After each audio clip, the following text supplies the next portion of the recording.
For my money, this is the easiest crop to grow in the home garden. Let's talk about why, when, what, where, and how to grow garlic. Why even grow garlic? The stuff from the store, it does just fine. It's super affordable, gets the job done. And garlic takes a really long time to grow, and you need a dedicated space for it. So what's the use? Much like with tomatoes, once you've tasted homegrown garlic, you're never going to want grocery store garlic again. The flavor difference really is that stark. And the plethora of varieties available across all the different seed catalogs means that you'll be able to choose exactly what you want out of your garlic without compromise. The flavor profile across varieties span from extremely mild to super zippy and spicy, and everything in between.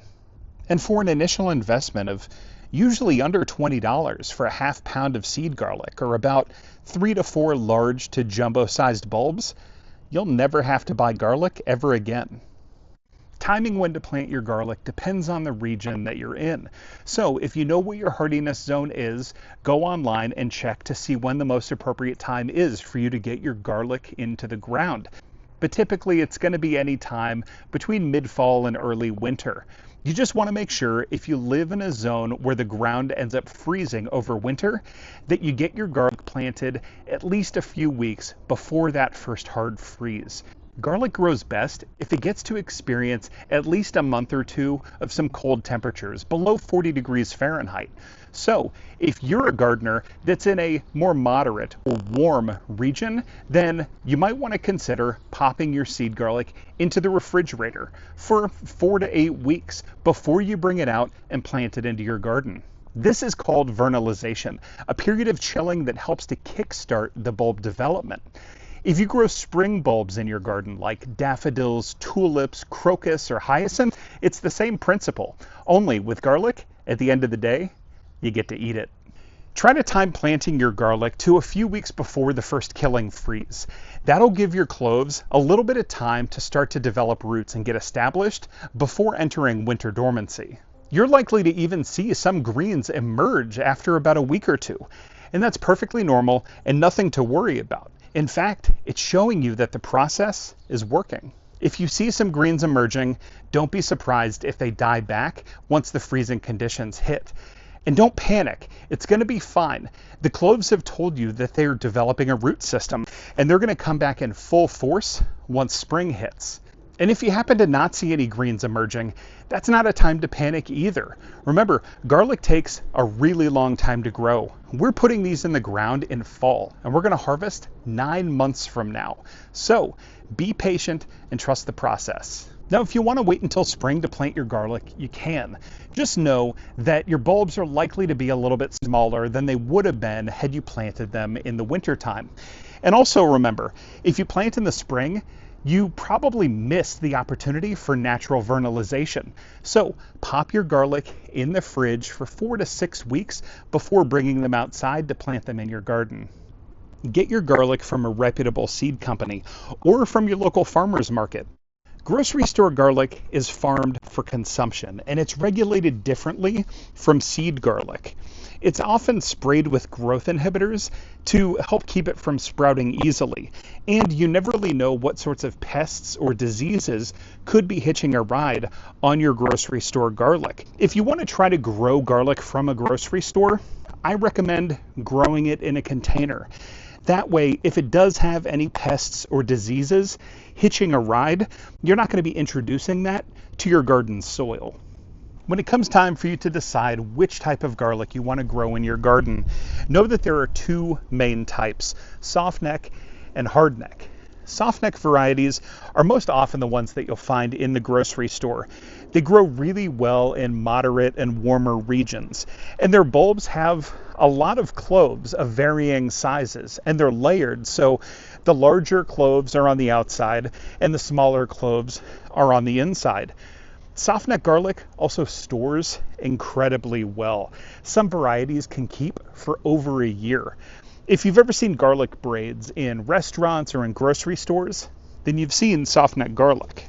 Hardneck garlic is very cold hardy, which is why it's the primary garlic type to grow in cooler regions. It's called hardneck because the cloves grow in a single layer around a stiff, woody stem.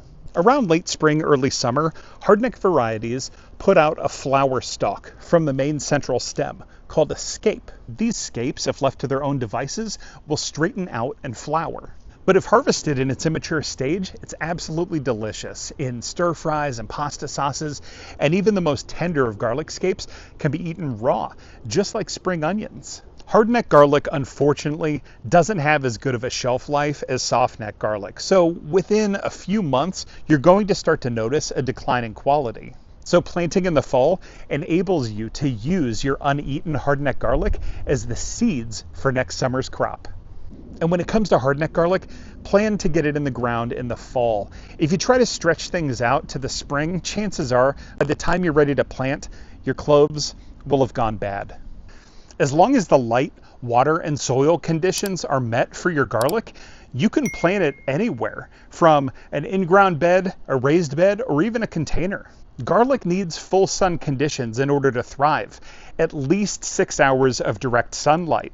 So when you're locating a spot in your garden to grow garlic, make sure it's at least getting 6 hours. But I like to shoot for areas that get at least 8 hours. The more the better. Garlic needs soil that is fertile and well draining.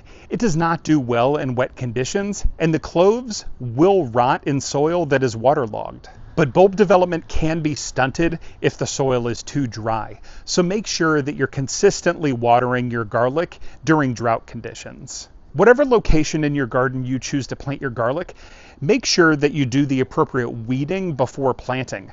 Garlic does not like competition from other plants. For this reason, you might want to locate an area and dedicate it specifically to your garlic, and forego any sort of companion planting that you would do with any other veg that you're growing in your garden. However, I have heard some accounts of people successfully companion planting with their garlic. So if you want to do that, you can certainly give it a shot.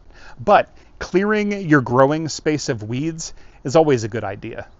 And now that we've discussed the why, what, where, and when of growing garlic, let's talk about how. Wait to separate your cloves until you're ready to plant. Garlic cloves will start degrading once the bulb is broken up. Depending on your climate, you may want to experiment with planting depths. In moderate and warm climates, you'll likely do fine planting your garlic about 2 inches deep.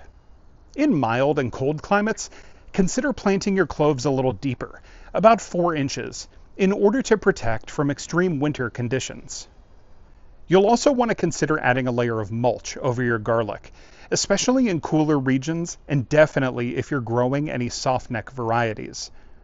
The mulch will give some protection from extended freezing conditions as it insulates your growing space. As temperatures start to warm up, pull back the mulch so the tender garlic greens can emerge unhindered. Straw works well for this as it's relatively easy to apply and remove as needed. When you're ready to plant your garlic, break up the bulb and separate the cloves from one another. Make sure that you're planting the healthiest looking cloves because that's going to grow you the healthiest and largest garlic. General guidance is to keep the paper on your cloves. I've seen and read accounts of people peeling their garlic before planting it, and it seems to have worked fine for many of them. I've never done it, but I might try it out one of these days.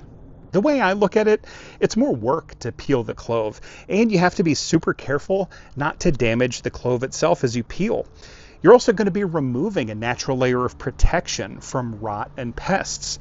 So for me, I don't really see an upside of peeling your garlic before you plant it, but hey, if you want to give it a shot, go for it. If you're growing multiple varieties of garlic, make sure you label what's going where and mark the sections for each. When planting, I like to lay down some poles to keep my rows straight. This bed is 8 feet by 4 feet, and I'm planting 4 different varieties. So I'm going to mark out 4 equidistant rows and space my garlic about 4 inches apart. So I'll get about 20 or so garlic cloves planted per row. And here's the beauty of growing your own garlic. This hardneck garlic bulb has 6 cloves. I'm going to plant each clove. Each clove will create its own bulb. Each bulb will have about 6 cloves. From this one bulb of hardneck garlic, I'm going to get 36 total cloves of garlic. That exponential growth ensures I will never have to buy garlic again. Because my garden is in zone 5B, I'm going to bury my garlic 4 inches deep. If you're in warmer zones, 2 inches deep should work just fine. You can estimate if you want, but the easiest way to make sure you're getting to the right depth is to measure and mark the depth on your trowel. That way you can just stick your trowel in the soil up to where it's marked and be confident that you're getting to the proper depth. My trowel came pre-marked with measurements, but if yours didn't, just grab some painters or masking tape, measure it, mark it off, and you'll always know how deeply you're planting your garlic. And when planting your garlic cloves, make sure that you're orienting them properly in the soil. You want the flat side down, pointy side up. Stick your trowel in the soil where you want to sow your garlic. Then push the trowel slightly forward and then pull it back a little bit. That'll open up a space for you to drop in the clove. And when you pull the trowel out, most of the soil will collapse back into place, burying your garlic at exactly the depth you've planned. If you want to, you can push some soil over top just to make sure everything is filled in. It's truly that easy. Repeat this throughout the bed. Add a layer of mulch if you want, and you can give them a drink to help settle the soil and initiate root growth. Don't worry too much about regularly watering after you sow your garlic. They're going to start to get to work beneath the soil surface, and soon enough, they'll go dormant as the cold hits. And that's it. All that's left is to wait. And it might feel like a long wait, but trust me, it's worth it.